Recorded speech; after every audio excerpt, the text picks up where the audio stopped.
ဆာလာနတူတို့ပါဝင်လာတဲ့ Player of the Week ကအသစ်များအားလုံးပဲမင်္ဂလာပါ eFootball ပိုင်း Virus ကောက်ရဲ့ admin Virus ပဲဖြစ်ပါတယ်ဒီတစ်ပတ်မှာဆိုရင်တော့ Jata Brain နဲ့ Server Refresh အပြီးမှဆိုရင်အပတ်စဉ်ပြောင်းလဲနေကြဖြစ်တဲ့ Player of the Week ကအသစ်တွေထွက်ပေါ်လာခဲ့ပါပြီ Player of the Week ကအသစ်ဆိုတာကပြီးခဲ့တဲ့တစ်ပတ်တွင်းမှာကောင်းခဲ့တဲ့ကစားသမားတွေကိုထုတ်ပေးရတဲ့ပတ်လည်းဖြစ်ပါတယ်ဒီပတ်ထဲမှာဆိုရင်တော့ဆာလာနတူအပြင်ကိုမှတခြားသောကစားသမားတွေဖြစ်တဲ့တိုနာလီအာနိုမိုဒရစ်ဂွမ်ဆက်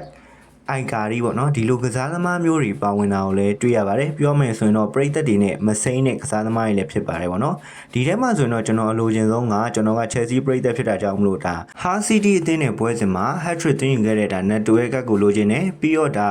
မိုဒရစ်ပေါ့နော်ပုံမှန်ဆိုရင် CM ပေါ့နော်ကွင်းလင်ကစားသမားတယောက်က DM ကပ်နဲ့ထွက်လာတဲ့အတွက်ကြောင့်မိုဒရစ်ကလည်းလိုချင်တယ်ပြီးတော့ဒါတကိုးသွင်းပြီးတော့တကိုးဖန်တီးခဲ့တဲ့ဆာလာကလည်းလိုချင်တယ်ဒဏ်ရာကနေပြန်ကောင်းလာခဲ့တဲ့အာနိုရဲ့ Real Madrid ကလည်းလိုချင်ပါတယ်ဒါကြောင့်မို့လို့ကျွန်တော်တို့ဒါဖောက်လိုက်ရအောင်ကျွန်တော်ဖောက်လိုက်တဲ့အချိန်မှာတော့ခုနပြောတဲ့ကစားသမားတွေတယောက်မှမပေါက်ဘူးပေါ့နော်အဓိကကျွန်တော်ဗာပေါက်သွားလဲဆိုတော့93 rating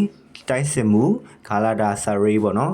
အီကာရီပေါ့နော်အီကာရီပေါက်တာလည်းဖြစ်ပါတယ်အီကာရီကဆိုရင်တော့အရင်ကဆိုရင်တော့အင်တာမီလန်တိုက်စစ်မှုပေါ့နော်ဒါပေမဲ့လည်းသူကဂါလာတာဆာရေးကိုပြောင်းသွားခဲ့တာနည်းနည်းလေးတော့ကြာသွားခဲ့ပြီဒီနေ့မှာတော့ကျွန်တော်ကဒါ Player of the Week ကိုဖောက်လိုက်တဲ့အချိန်မှာအီကာရီပေါက်ပါတယ်ညီကိုတို့တွေအနေနဲ့ရောဘယ်ကစားသမားတွေပေါက်ခဲ့ကြလဲဆိုတာကို comment မှာဝင်ပြီးတော့ရေးခဲ့ကြပါအောင်လို့တောင်းဆိုလိုက်ရပါတယ်